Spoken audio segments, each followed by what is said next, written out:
Good evening, everyone, and thank you very much for joining us for this Sing September event. My name is Alan Hughes, and I am the Vice Chairman of the British Association of Barbershop Singers, and I am delighted this evening to be joined by Drew Wheaton. Drew is the tenor of the 2016 International Barbershop Quartet Champions Forefront and has been the musical director of the Thoroughbred Chorus since 2012. He holds music degrees from McGill University and the University of Louisville, and a Masters of Music in Choral Conducting at the University of Louisville. He is also a co-founder of University of Louisville's Cardinal Rule, an a cappella group that has performed at various workshops and festivals in Kentucky and Ohio since 2014, and he is now the Director of Adjudication for the A Cappella Education Association. Drew has also been active as a coach and clinician, coaching various quartets and choruses, directing youth barbershop camps, and teaching at various contemporary a cappella workshops and camps. Wow, that is an impressive CV. Drew will be giving an interactive session this evening on vocal percussion, and will then be answering any questions from you all. If you'd like to ask anything, then please post your questions here on YouTube or on Facebook, and our participants can also ask questions in the Zoom chat, and Drew will try to get them all answered. So, Drew, thank you so much for joining us, and I will hand over to you. Thank you. All right. Hello, everyone. I hope you're all doing well today. I know that I have some people in here. There we go. Awesome. We've got some people in here, and then I guess some people are also watching on YouTube, so that's great. In just a moment, I'm going to bring up a worksheet to look at, and it will be over here on the screen, but also we are going to include it in the chat. So I believe it's already there, but I'm not sure if you can see it after you joined, if you weren't in here earlier. So perhaps Alan, you can repost the link there. But yes, my name is Drew Wheaton, and I have been singing barbershop since birth, basically, but officially part of the Barbershop Harmony Society since 1990. No, I'm sorry, 1995. I apologize.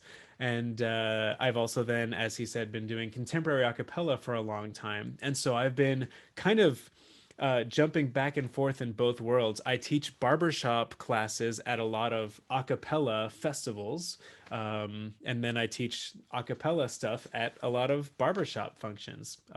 Great, the PDF has been shared in the chat, so that's awesome. So what I'm going to do is share my screen, but it's really not going to look very different for you. But that way this document is going to be clearer. So here we go. All right. So starting right from the beginning, what is vocal percussion? And I like to start with the quote at the beginning, keep it in the pocket. And we'll talk about what that means as we go through. But the pocket essentially is the tempo and the groove, which we're going to break down in just a minute. Vocal percussion is a musical performance vocally emulating a drum set in music.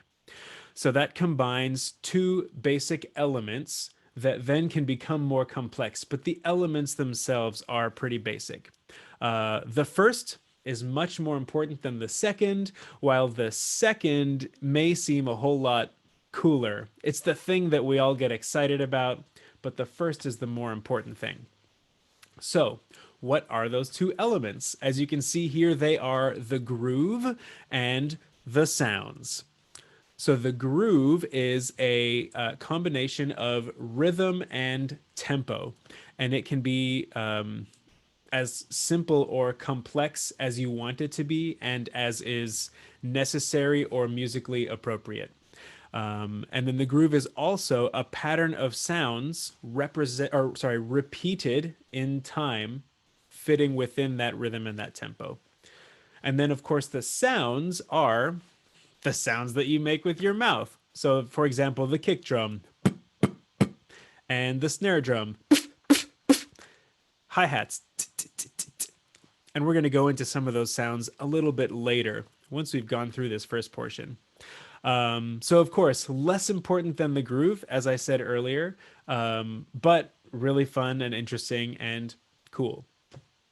So let's dive into the groove. And while I'm going through this and kind of breaking down this concept, if you're in the Zoom, we will have an opportunity at one point for people to participate and try out if you want to. So start thinking about whether or not you want to participate and practice along with us so that you're ready to go when you want to. No pressure, but it's a lot of fun when people join in. So, sorry, let me just check something here. Make sure I've got this open. Sorry, I'm looking for the chat and I can't find it. So, there we go. Okay, now I am ready. So if anyone has any questions or comments, feel free to write those in the chat. And that way I can keep up with that as we're going through. So, the groove. A groove, here, let me just expand this a bit. Great. Okay. So a groove is a pattern of sounds repeated in time, as I said earlier. It can be simple or it can be more complex. And in modern popular music, it's very repetitive. So the repetition is usually periodic, meaning that it's either in it could be just one measure that is repeated over and over again. It could be a 2-measure pattern. It could be a 4-measure pattern. It could be shorter or longer, but that pattern will then repeat itself over and over and over again. In time refers to being locked into a tempo and also appropriate for the rhythm and the overall feel of the song. For example, if your tempo is, here, let me use this, 120 beats per minute, for example, which a lot of pop music is at 120. So there's your tempo. And 1, 2, 3, 4, 1, 2, 3, 4, 1, 2, 3, 4. But within that tempo, it could be very simple, or it could be very complex.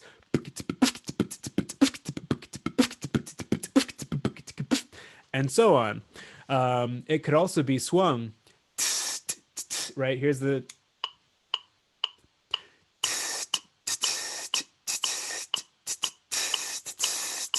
So you've got a swing rhythm, which is different from a straight eighth notes rhythm, still within the same tempo. So that's what I mean by you have the tempo version part of in time, but then also fitting the overall feel of the song. So as I just did, practicing with a metronome to stay in tempo and stay in time is a very helpful way to get better at doing vocal percussion, because you want to stay in rhythm, or again, as we say, keep it in the pocket. You want to stay in the tempo and be the one that drives the tempo of the song if there is a percussionist in your performance. Listening to and percussing along with grooves used in various songs and styles. So you want to listen to different styles of music and try to emulate those sounds that are in there.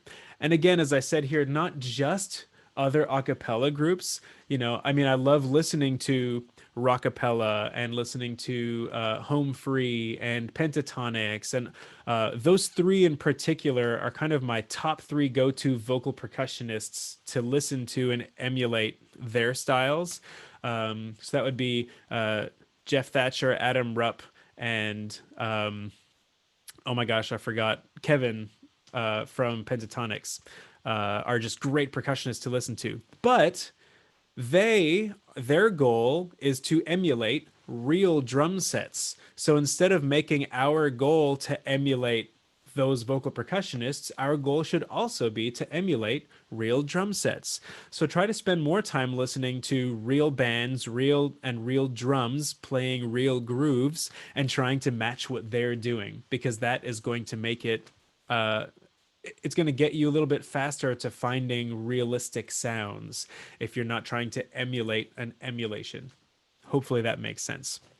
So then let's try out a groove and break it down into its little pieces and then build it back up again. So we're going to look at a common groove that fits in modern pop, rock, hip hop, and rap. And it's in 4/4 time, which we're all very used to. Just 1 and 2 and 3 and 4 and 1 and 2 and 3 and 4. So 4 beats with eighth note, straight eighths in between. And what we're going to do is, you can see we're alternating between a lower pitch, a higher pitch, and a medium pitch instrument or sound. Okay, so let's do that. And we're going to do that together, even though I can't see or hear you at the moment. But then we're going to probably bring in some participants in a bit to also try that out with us. So starting off with the lowest sound. And of course, this is going to be emulating our kick drum, or the lowest, the bass drum. So what I would ask is that you use the syllable do for now, or boo. Either do or boo are good syllables to use for this. And we're just going to put those on beats 1 and 3. And I think 120 is probably, I'll go a little slower than that. A little slower than that. There we go. Okay. So we're going to go on 1 and 3. 1, 2, 3, 4. Do, do, do, do, do, do, do, do, do, and stop there.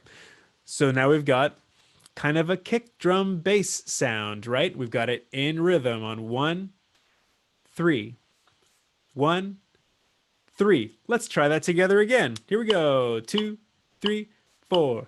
Boo, boo, boo, boo, boo, boo, boo. All right. Pretty simple. I hope everybody was able to follow along with that. Let me know in the chat if there were any concerns with that so far. Let's go on to not the highest sound, but the higher sound, the one that's in the middle there. And we're going to use a K sound. We're going to say ka, like K-A-H, ka. And that'll be on beats 2 and 4. So it'll be 1, 2, 3, 4. Ka, ka, ka, ka, ka, ka, ka, ka. Try it. Ka, ka, ka, ka, ka, ka, ka. Okay, great. Again, not too hard, but now we have 2 different levels of sound. We have a lower, more rich tone on beats 1 and 3, and a higher kind of middle tone on beats 2 and 4. So let's put them together. We're just going to alternate between the 2. Boo, ka, in tempo. 1, 2, 3, and boo, ka, boo, ka, boo, ka, boo, ka, boo, ka, boo, ka, boo, ka, boo. Great. Nice and simple. We already at this point have a groove. We have these 2 different sounds that are repeating in time, keeping in the pocket. And that could be something that sits underneath some musical piece and adds a little bit of flavor to it. But let's now add an even higher sound. And let's use ts. So like it's a TS sound. Ts. And for now, let's put that on all of the beats and all of the eighth beats. So instead of just t, t, t, it'll be t, t, t, t, t, t, t, t, t. Let's try that. 1, 2, 3, and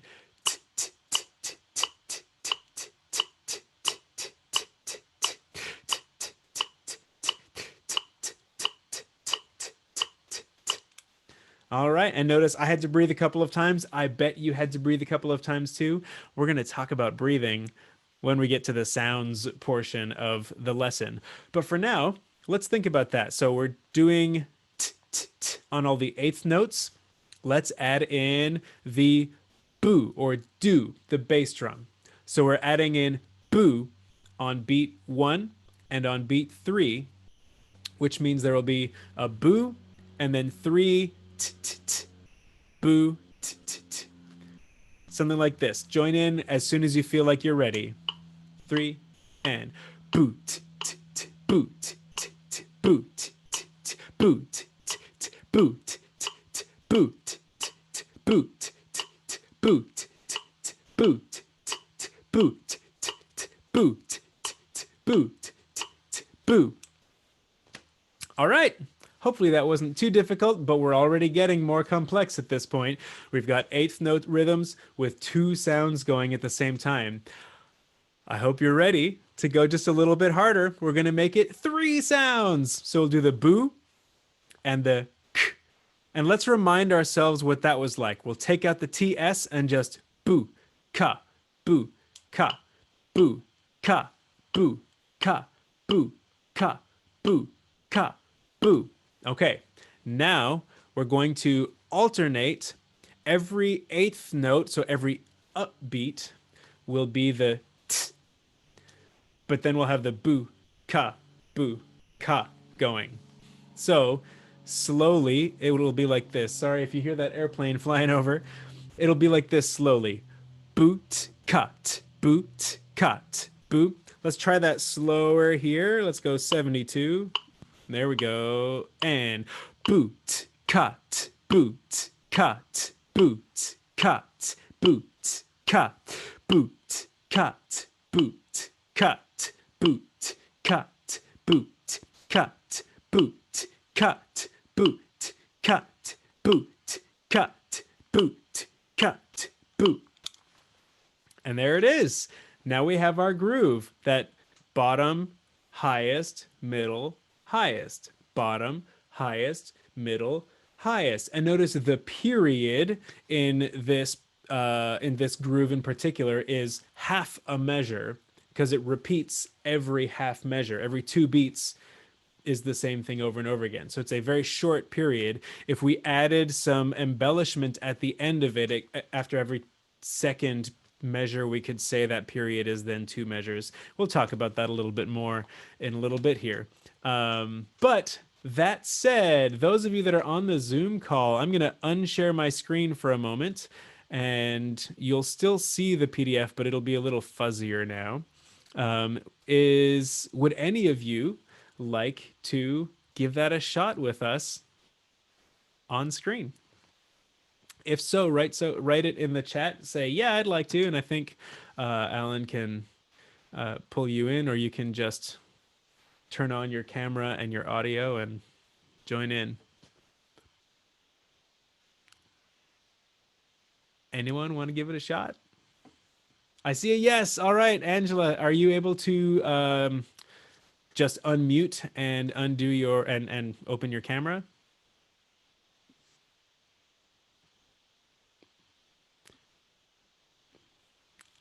I believe we hear you. Oh, we no longer hear you.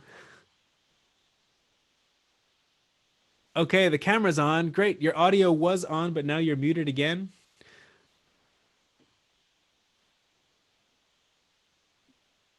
There we go. Okay. Hello. So whatever tempo you pick, or I can give you the metronome, but there'll be a weird lag. So that might be a bit strange. So would you like to give it a shot in your tempo? I'm used to somebody standing in front of me waving their hand. I understand. Well, I mean, I can do that. We'll just get here. I'm going to play the metronome and I will wave, and we're just going to experience a bit of a lag, but that's okay.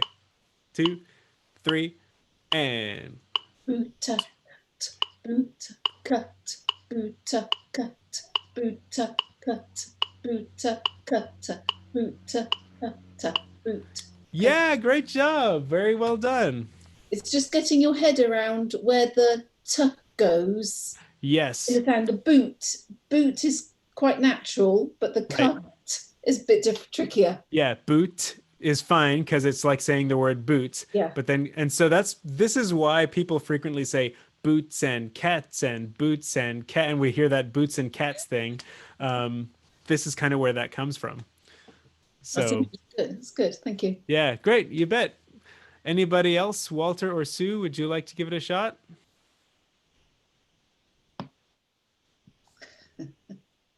And here, I'm going to put you on. There you go. You got it.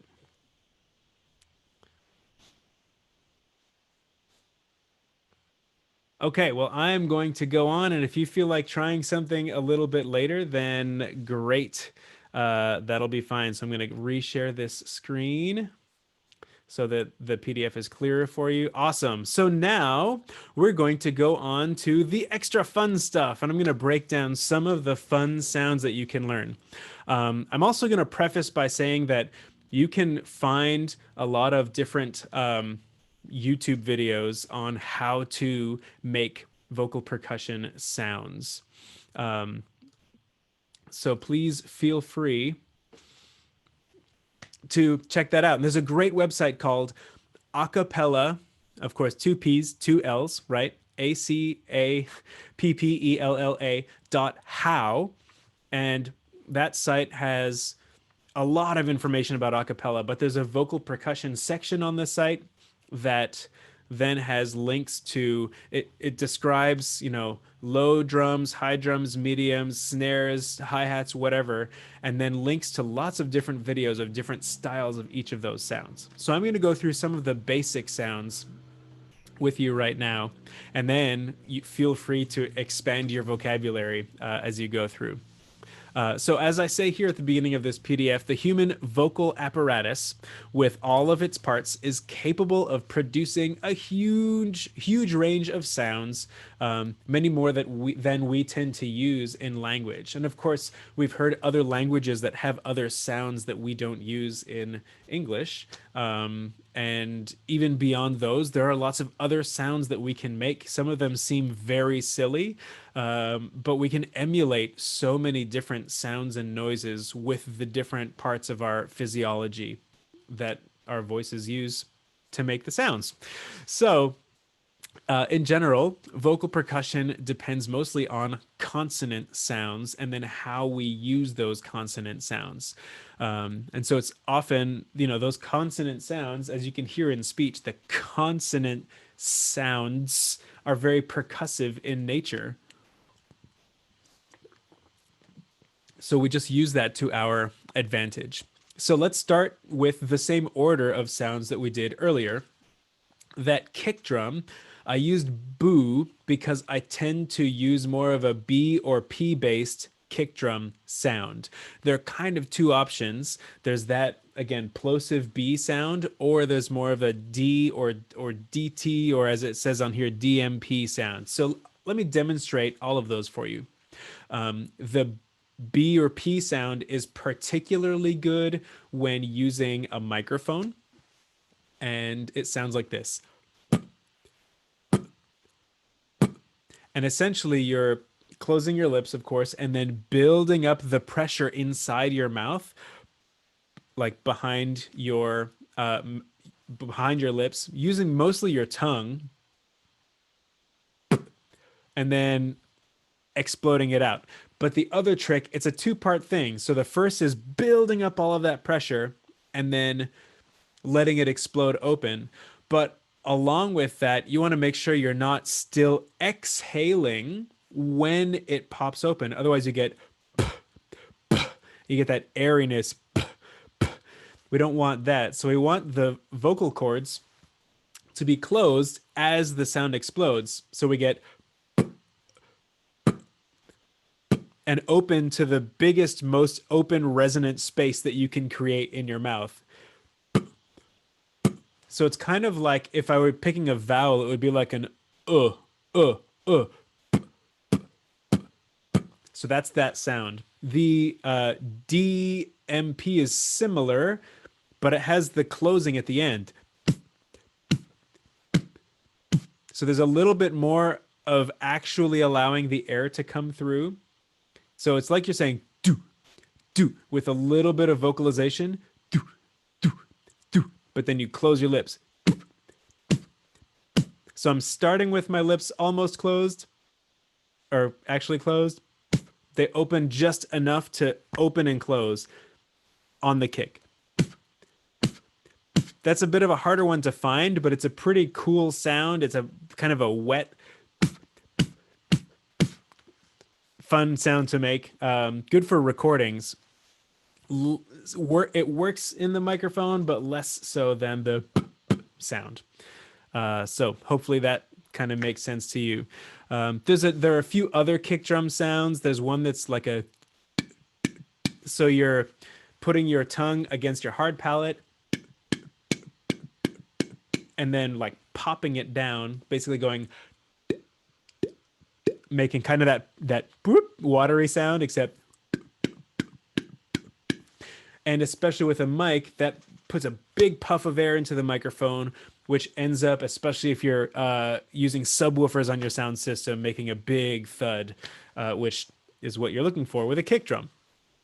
So those are kind of the three go-tos. There's the, which is what I use primarily, the, which I have used, and the, which some great percussionists use, but I have not. So there you go. There's your bass drum sound options. And if you find something else that works for you, fantastic. Then the middle sound, we're going to start with the K snare, which is going to be like a rim shot. If you are a drummer or know what these sounds are, it's where you put the drumstick against one side and like hit, or if you just hit the metal side of the drum instead of the actual head, then you get that sound. So just like we did ka, ka, ka, but we're again taking the voice out of it. So it's just the K sound. And what we can then do on here, I wrote K, K-I, K-I-N. Basically, you can change the vowel that is kind of the internal space of your mouth. And in so doing, change what we perceive as kind of the pitch of the drum. So if you had an I or E, an I would be, would be more. So it sounds kind of like the drum head's a little bit looser. You can hear the rattles a little bit more. So you can decide in your groove and in the song that you're doing, what's more appropriate, a higher sounding or a looser, lower. So, or which one fits better? You can always experiment with whatever the song is and find what feels like it fits the mood of the song best. So there's another next to that rim shot. Yeah, I guess you probably cannot see my mouse. Maybe you can. So next we've got kick drum, tom, snare, and rim shot. Next to rim shot, you have that K, K-I, K-I-N. The K-I-N is a voiced sound. Kin, kin, kin, kin. So it's kind of like hitting the actual head of the drum. The snares are turned off. So it's not, you don't get the snare rattle. So it's just kin, kin, kin, kin, kin, kin, kin, kin, kin. So it's going to be very short, but it has a pitch to it. And then you can change that pitch and make it the higher the pitch, the tighter the snare drum head, the lower the pitch, the looser the head. The caret K, we'll get back to that in just a minute. So the next thing I'll go to is the hi-hat. And here I have TS or TIS. So just as we did earlier, would be as if the hi-hats were closed, right? And you're just hitting them. Very short. Or you could open the hi-hats and then close them again, add another T at the end. So if you wanted to do that, and if you want it to have a little more body to the sound, you can kind of open your teeth a little bit. And I open them and personally bring my bottom jaw forward a bit. You can kind of see here.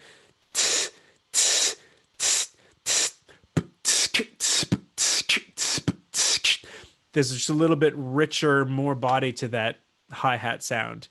So again, tons of experimentation, using different sounds, practicing with just sounding silly until you find something that sounds good or that you like. So we can put those sounds together using our groove from before. So we have, if we do just the kick and the K,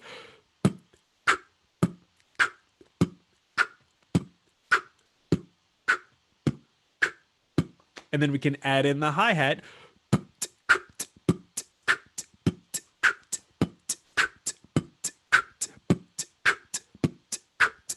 Or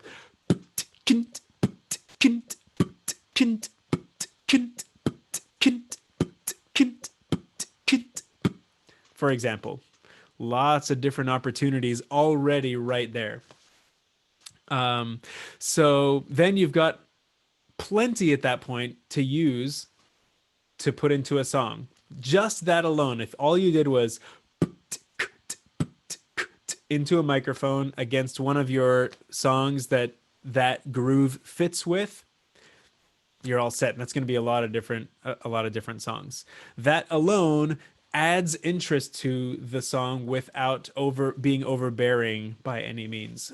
A lot of vocal percussionists that are starting off are trying to be more soloistic beatboxers, which we'll talk about at the end here. And so they add way too much complexity into the grooves and kind of try to steal the show and show what they can do, instead of being another part of the ensemble and just, kind of an accessory is not the right word, but I think you understand what I'm saying. Part of the ensemble, not the show itself, right? So at this point now, we've added in some extra sounds. We have, or is the other option. Would anybody in the Zoom like to try doing these sounds? And we can do the slower tempo still.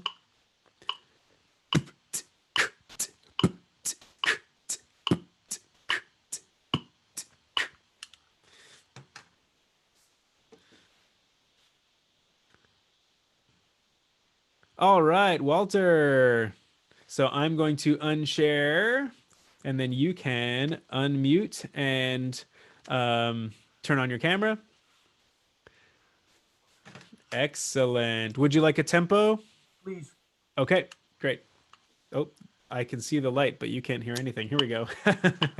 1, 2, 3, 4.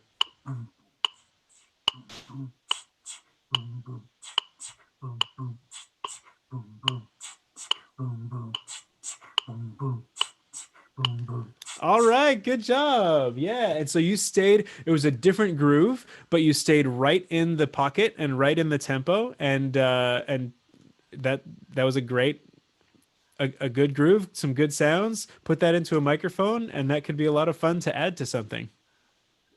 Thank you. So you're welcome. Good work. All right. So we've got a little extra time. Well, not extra time. There's still a bit more I wanted to do, so we'll do that. But just before I do, does anybody else want to try what we just did?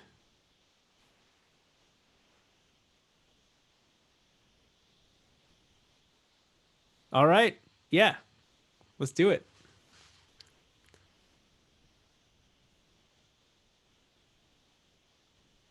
Hey, Drew. So Hey. I'm gonna give it a go too. All right. Yeah, this will be fun for me. Okay. All right, here's our tempo. And 1 and 2 and 3 and 4.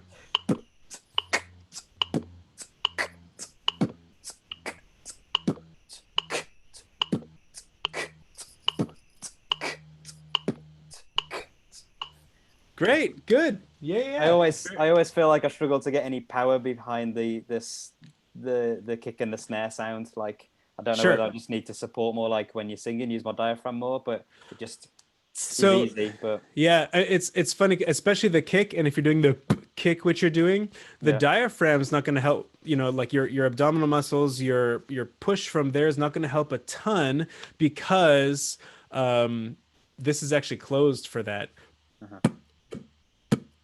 It's really coming more from the pressure that's built up by the tongue. And so It's going to be a lot of trying to create as much space, keeping your tongue kind of out of the way once the kick hits. And you open up all of this space while closing the back. And that gives it a bit more of a thud sound. And then what ends up happening is you get your microphone. Oh, where did I put my microphone?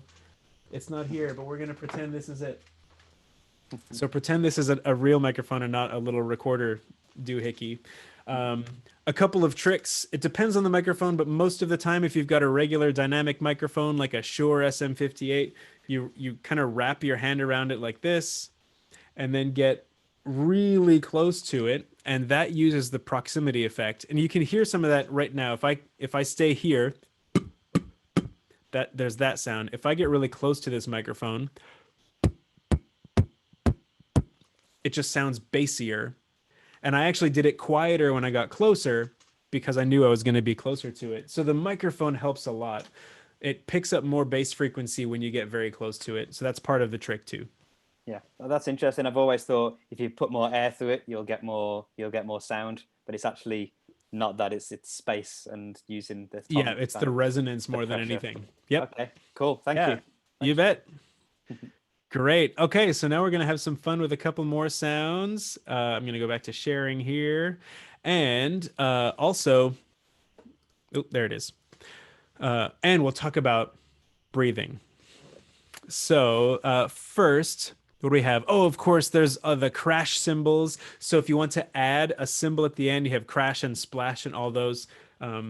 Basically, SH, shh.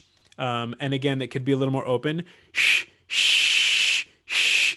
So it depends on what sound you're looking for. And you start it with a P or a K or a T, just one of those plosive consonants. So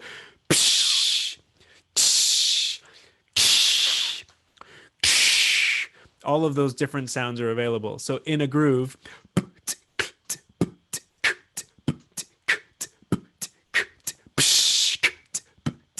so you just replace a couple of sounds for a bit with that crash, let it ring out a little bit before you go on. And if your sound system has a little reverb on it, that helps because it'll let that seem like it still keeps going after you stopped. And that's fun to play with too. So those are easy. You throw them in every once in a while. And you can even have two different kinds of cymbals. So it could be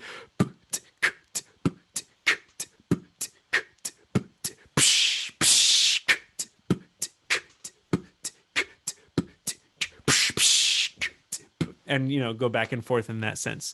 So those are the crash cymbals. Wood blocks, it says alveolar or palatal or lateral. So that would be the or.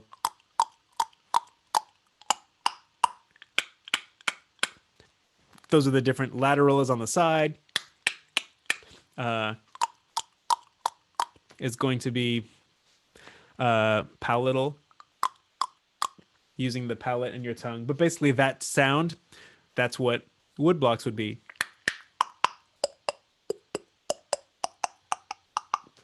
So you could use those if that works.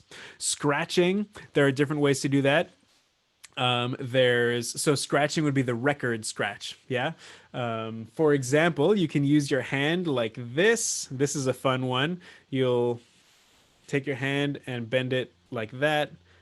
Bring this in here. And then this little spot here, we're going to inhale through this. It's really hard to explain, but so you get a little whistly kind of record scratch sound. There are also different ways to use kind of a falsetto.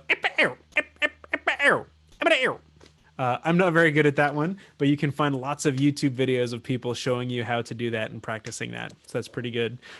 Lip buzz gives you like a low bass.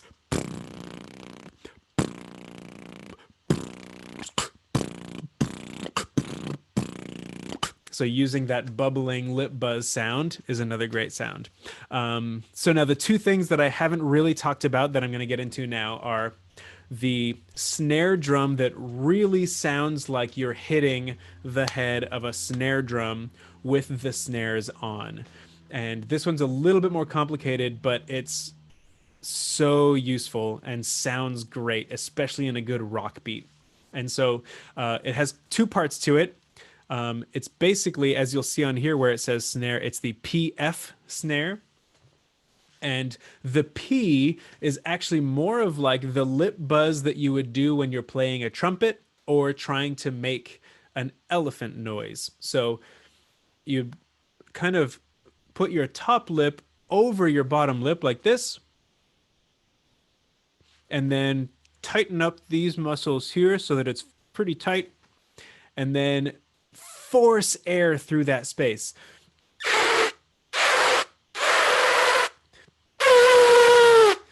And I hope that wasn't too loud. It looks like it clipped. I apologize if that hurt anybody's ears. Let me back up a bit. So it kind of sounds like an elephant, right? And if you were playing a trumpet,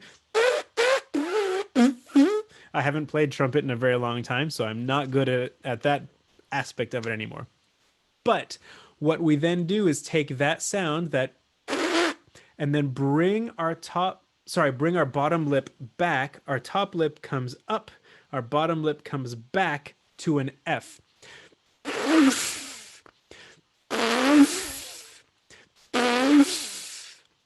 So that's the technique of it. That doesn't sound like a drum right now.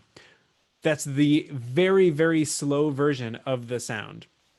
If we speed it up, we get...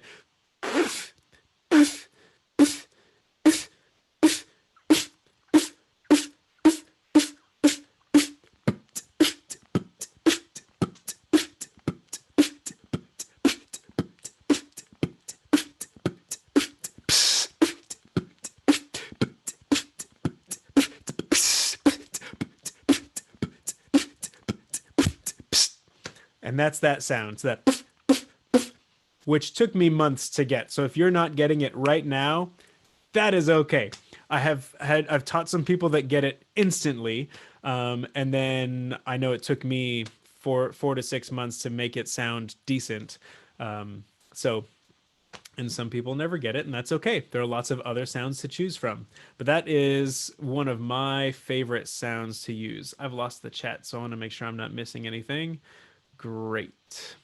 So then finally, the other sound that I'm going to talk about is, for example, if you were doing a really complex groove and you had like...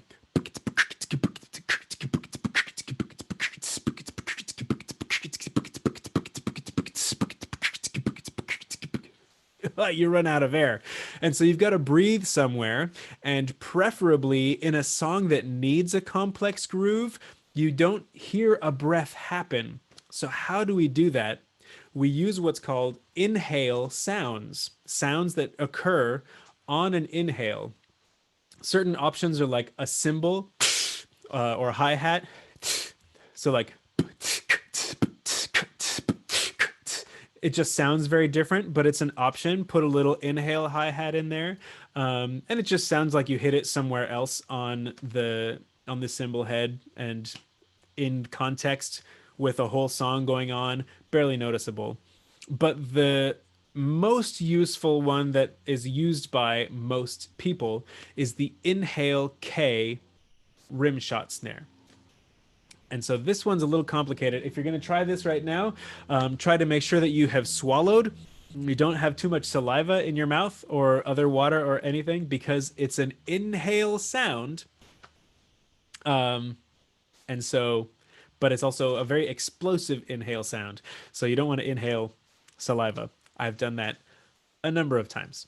So the way it works, for now, just do the K sound and be aware of where your tongue is placed. Right? So get the tongue ready to say the K and feel where it sits on the top of your mouth. Kind of right behind the hard palate.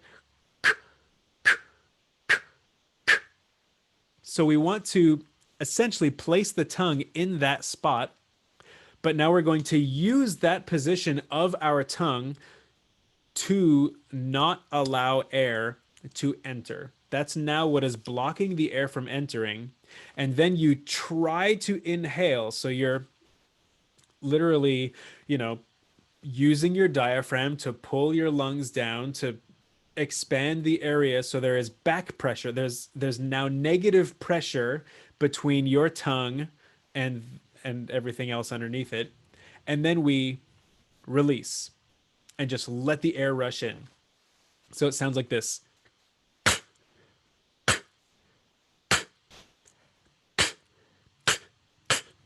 And then you can do other things like putting the sides of your tongues against your molars, and you pick one side or the other.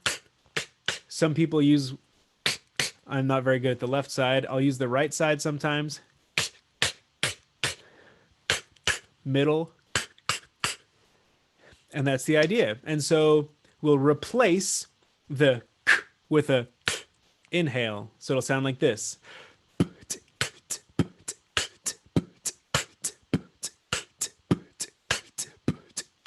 So all of those snares, I'm actually breathing in on them. Then you can add the hi-hat on all the 16th notes.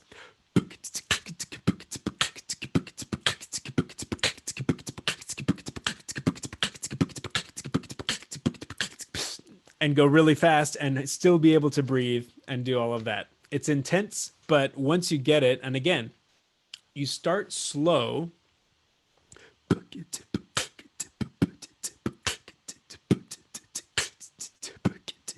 And I apologize. Let me back up a second and add, when we do 16th notes for the hi-hats, we usually say tiki tiki. So instead of just trying to make the T sound fast, it becomes or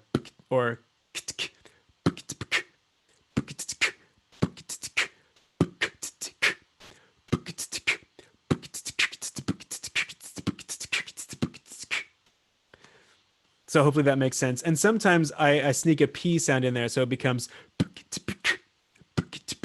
to get me closer to that K. So again, you've got to just play with it and make silly sounds and fail a lot and just try different things and figure out what works and just make the sounds happen. And it might seem like, oh, this doesn't sound anything like a drum. But when you have it set in a groove that is periodic and matches the style of the song, a lot of those, the things that make it not sound like a drum get masked by the music that is being sung over top of it. And so what ends up coming through is the various percussive sounds that give it that feeling. If you've got a good solid kick and then some other interesting things happening around it, that's going to do the job 90% of the time. And then you can add fun fills and things in, like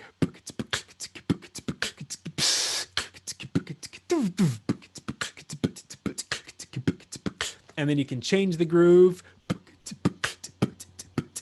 and put kicks in different places. Again, we listen to other bands, other styles, try to break down what they are doing with their grooves, and then just emulate it and, try new things, get good at one, and then find a new one, and, take your time to get good at that one, and just bit by bit keep adding to it and play and have fun. The last thing I'm going to say is, again, about the, so what is beatboxing? Because we often hear vocal percussion and beatboxing being referred to as the same thing. And really neither one has a real written down definition. And so they absolutely can be used interchangeably. I like to use them in this different way. Beatboxing is more of a soloistic style. So you're emulating also a lot more of the electronic sounds. You're doing a lot more scratch sounds, and then a number of other just really interesting and impressive sounds that you can fit into a groove. And then different dubstep sounds, things like that. You are the whole musical experience as a beatboxer. You're the soloist, and you're doing all of the interesting sounds and kind of blending everything together into one musical experience.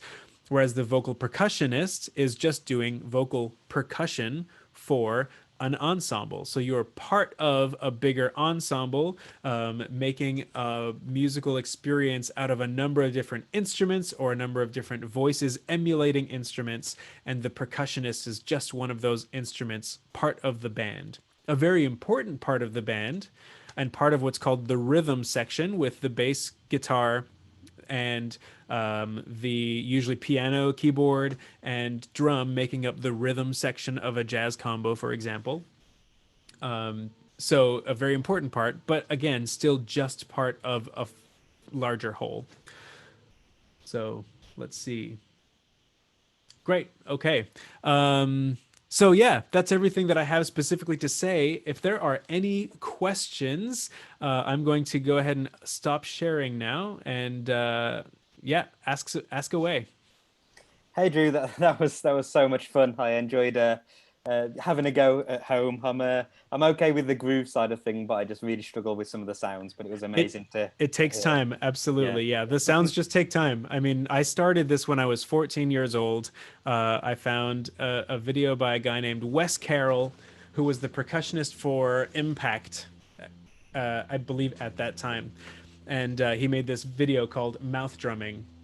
And it literally just went through it in the same way that I just did, but it was like a couple hours long. And yeah. So it takes time. It took me a few months to get somewhere, and now I'm definitely further along than I was then. Yeah, it's an amazing thing, and I love to listen to it so much. Had a question come in from Tom, which I thought was a brilliant name for tonight's session. But who or what kind of music would you be listening to help you develop your vocal percussion? Is there anyone who you recommend? Ooh, that's a good question. Just kind of branch out. If you are going to be performing a specific style of music with your a cappella group, or if your barbershop group is getting a little bit more contemporary and doing more things like that, find a few different bands that are in that same genre that music is coming from. So like if you're gonna do some 80s rock, listen to Queen, listen to Aerosmith, listen to the differences between their drum sounds. That's something that we don't really think to focus on. It's part of the experience, but we don't really notice. Listen to Queen, they have a really loose snare. It's very low pitched.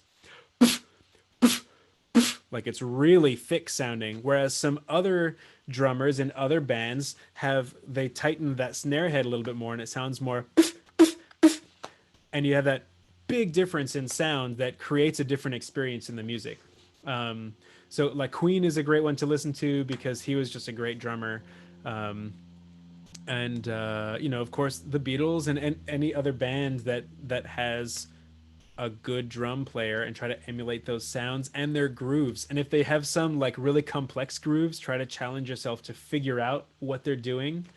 Break down what beats the kick drum comes on, what beats the snare drum comes on, and just start layering things in and get more complex. That's good advice. Thank you. I suppose as well, you mentioned listening to the sounds, and like with 80s drums, so much reverb on their drum kits. Absolutely right. The gated reverb in particular is such a unique sound and not something easily reproduced by the voice. But of course you can get it in a recording and just throw a gated reverb on it and then it sounds the same. And that actually leads nicely onto our next question from Paul, who asks about the kind of technical side of things. So how important the mic is. What should you be saying to a sound engineer if you want a good vocal percussion sound?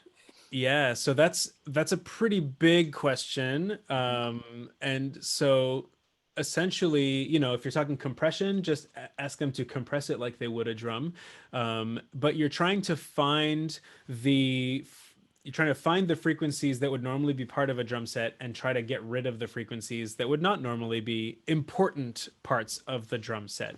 So EQing properly for that is important. And then, as a sound engineer, which I've done a lot of for a cappella groups, you're trying to find that percussionist's sounds and make them sound more of themselves and get rid of the stuff that's in the way. So they're kind of, I can't think of the frequencies off the top of my head, but for example, the kick drum is going to kick around 60 hertz or so, but it's also going to have a smack that's like the higher, that sound that's part of it, that is like the hammer hitting the head. somewhere up in the like 6,000 hertz range. So I would want bumps at both of those frequencies to be able to get that sound. So that's part of it. There's also the option to split a channel and have, purposely have like the kick really hit in the subwoofer, but you've rolled it off so the kicks are not hitting in the main speakers and vice versa. And then you can play. So there's a lot that goes into it. In that. So that's, if anyone wants to ask me that question, I've got things written out. I'm glad to help anybody with that. My email is drew@drewwheaton.com. It's on the PDF as well. I would love to answer that question in more depth, but it takes more than a minute. Sure. Yeah, definitely. I've opened up a can of worms. Just real quick to the other half of that question, how important is the microphone? It's the most important thing is that it is a dynamic microphone. It's just going to respond more correctly for a live performance. In the studio, a condenser works fine because you can then play with the EQ and the sound and all of that. But for sure in a live performance, everyone's going to be on a dynamic microphone. And then again, you want to utilize the proximity effect and get that microphone within, an inch of your lips, and maybe even sometimes touching your lips, to use that closeness to your advantage. And so the sound engineer should know, oh, he's going to be loud and he's got it up against his lips, I'm going to turn the gain down. Hopefully they know well enough for that. Yeah, sure. Interesting. You said at the start there, just get them to do what they do to a drum or a drum kit. And yeah, I mean, your goal is to sound like a drum, so you want them to basically make you sound like a drum by using the EQ appropriately. Sure. And then the last question, Drew, is actually from me. Yep. I love a cappella music. I love vocal percussion, but obviously my main love is probably barbershop. And it's more of an open question as to where do you see vocal percussion's place within barbershop specifically? So I think, barbershop is a 4-part a cappella non-instrumental music. So barbershop is 4 parts, everybody singing, homorythmic. So percussion in that sense is not a part of barbershop, the strict genre, right? But just like, neither is a tenor melody, but in contest, you'll have a phrase or two of tenor melody, or you might have a bass melody here and there. It's just not a primary part of the song. So if that crept into, like it has, there's been a little bit of just for fun percussion by Newfangled 4, for example, as part of one of their contest songs, but it was 4 measures and then it was done and it got a laugh, which was the goal, and we went on. I don't ever foresee percussion being part of competition barbershop. Mm-hmm. That said, just as barbershop ensembles have always done, everybody's always branching out to other styles. There's a lot of high-lows or Eastern air style harmonies that are sung, vocal jazz, or, for freshmen that's not barbershop, and is more contemporary depending on when that quartet existed. The Buffalo Bills performed with banjos all the time. So all of that kind of stuff, barbershop ensembles compete with barbershop and primarily sing barbershop, but it's fun to branch out. And this is one of those ways that you can branch out and add a little bit of spice to your performances. And I think that's what, in the barbershop realm, that's where vocal percussion exists and will continue to exist. Yeah. I don't know, you guys in Forefront have done that. We spoke to Midtown a couple of weeks ago who have done that, and I think it's really exciting to see barbershop quartets and choruses branching out and trying new things. It's and like you say, not necessarily in contest, but for them to branch out is fun. It's interesting to listen to, and you've proven tonight as well how fun it can be, and you can have a laugh at it. Have a laugh at it. Yeah, absolutely. Oh yeah, you got to be able to laugh at yourself. That's important. Sure. Fantastic. Well, that's all the questions. We've had some thanks. I just wanted to give you the chance to tell everyone as well about what you do and the services you can offer for groups as well. So, sure. Yeah.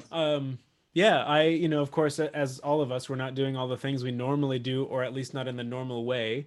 But I do give private voice or private vocal percussion lessons. But I've been giving private voice lessons for about 6 years now. Again, usually here in my studio in person, but now I'm doing them over Zoom. I'm sorry, I keep hitting my microphone. I do them over Zoom just like this. I've got my piano right here, and we have lessons that way. So if anyone's interested in having a voice lesson with me, you can actually sign up right on my website. So at drewwheaton.com, there's a vocal lessons tab and then a book now button. You can go there. Send me an email at drew@drewwheaton.com if you have any questions. And yeah, that's kind That's of what's awesome. going on these days. Yeah, if it's people's first time meeting Drew tonight, obviously you're here doing a vocal percussion section, but Drew, you are an incredibly talented singer as well, and a great singing teacher, I know. So I appreciate you definitely, saying that. yeah, no, that's definitely reach out to Drew. I'm sure you'd learn a lot. You've got a lot to teach. So thank you. Thank you. I just wanted to quickly shout out to our two volunteers this evening, Angela and Walter, for being really brave for us and getting on there. So yeah, and thank you for that. And then obviously the biggest thanks go to you, Drew. So thank you so much for your time and for your expertise and for teaching us something completely new and different tonight. So thank you. Absolutely. Thank you for having me. I appreciate being here. Thank you. And we will see you again in person in 2022. 2022. Yep. Yes, that's right. When you're over here in May with your quartet forefront. So we are ready. We were ready. Yeah, we're all super. We're ready to. We're super excited to have you guys come over and hang out with you. So thanks again, and we'll see you Absolutely. soon. All right. Okay. Thanks. Thank you, Drew. Take care. Speak to you soon. Okay. Bye bye.